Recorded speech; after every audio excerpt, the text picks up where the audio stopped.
Ассаламу алейкум достар, сіздермен бірге Марфуға Шапиян, әдеттегідей менің каналымда жүздесіп отырмыз.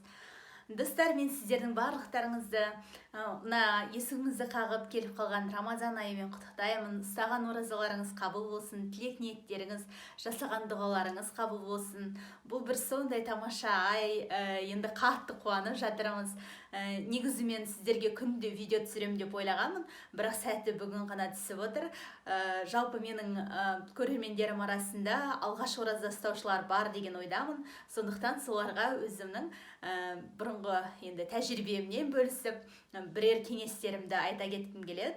Әрине, ең алдымен бірінші кезекте ол өздеріңіздің ниеттеріңізді дұрыстап, мықтап бекітіп алыңыздар. Өйткені иман деген сондай нәрсе, ол біресе былай құбылып тұрады. Одан кейін біздің айналамызда ой, денсаулығың қалай болады, жаңағы шаршап қаласың ғой, былай болып қалады ғой, немесе басқа да бір қарның ашып қалады ғой деген сияқты. Сенің ан жерің ауырушы еді ғой, мұн жерің ауырушы еді ғой деп ауруыңды еске түсіріп, тіпті ұстамай қоюға үгіттейтін адамдар да көбейіп кетеді осындай кезде.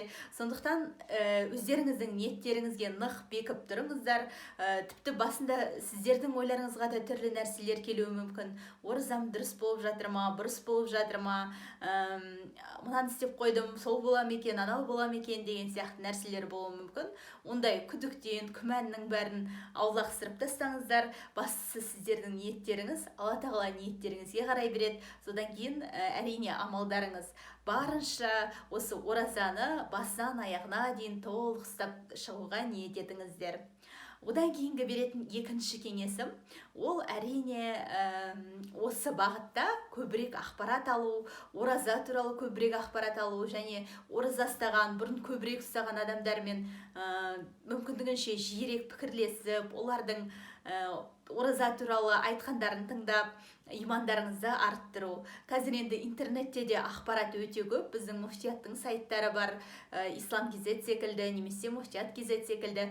Солардан да енді ақпарат алуларыңызға әбден болады. Сол себепті егер сіздердің имандарыңыз мықты болса, және ақпарат көбірек ораза туралы білсеңіздер, онда жалпы ұстап шығуда сіздерге оңайырақ болады деген ойдамын. Одан кейін мүмкіндіктеріңіз болып жатса, тарауих намазына барып қатысыңыздар. Рамазан айы бойы күнде кешкі уақытта болады. Құптан намазынан кейін соған қатыссаңыздар да намаз үйреніп қалуларыңыз әбден мүмкін. Жалпы намазға келуге дайындалып жүрсеңіздер, арасында мешітке барып, күнде барсаңыздар тіпті жақсы. Жалпы осы тарауих намазымен танысып көріңіздер. Енді одан кейінгі айтатын үшінші кеңесім, ол көбірек дұға ету. Жалпы мына дұға деген нәрсені кейбір адамдар түсінбей жатады екен. Менің өзімнен де жекеге жазып сұрап жатады, дұға деген не деп. Дұға дегеніміз ол тілек тілеу.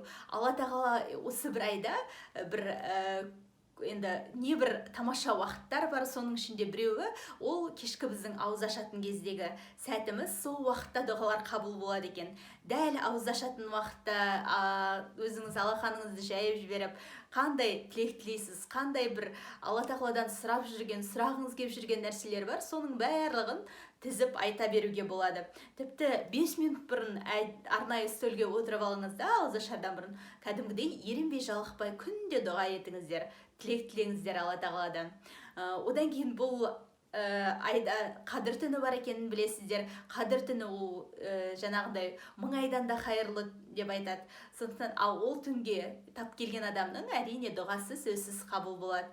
Сондықтан қадір түнінде өткізіп алмауға тырысыңыздар. Одан кейінгі беретін кеңесім, бұл айда Құран оқуға тырысыңыздар.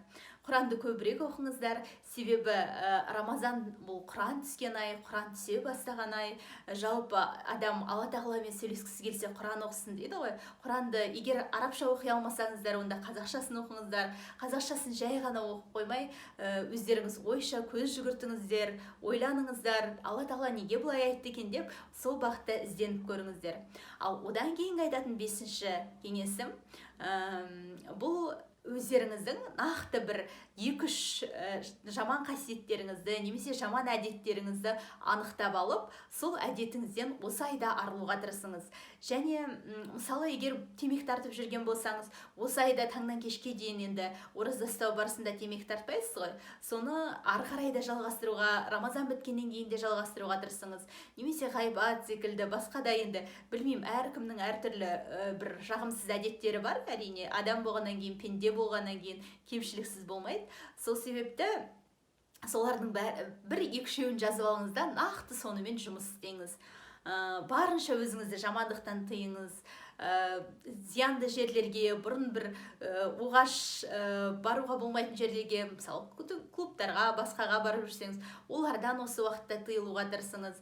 Жалпы барынша осы айды бір Аллаға жақындау мақсатында өткізуге тырыссаңыз, Алла қаласа сіздің барлық тілек ниеттеріңіз қабыл болады деген ойдамын. Оразаларыңыз тағы да қабыл болсын. Сіздер биыл нешінші жыл ұстап жатсыздар, ол туралы осы видеоның астында жазыңыздар.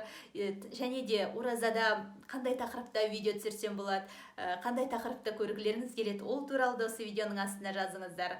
Каналымда келесі кездескенше аман сау болыңыздар. Алла қаласа мен сіздерге ауызашарымнан, сәресімнен влогтар түсірем. Каналыма ұмытпай жазылып қойыңыздар, мына жақта қоңырауды басып қойыңыздар, сонда сіздерге ескерту кеп тұрады. Келесі кездескенше аман сау болыңыздар.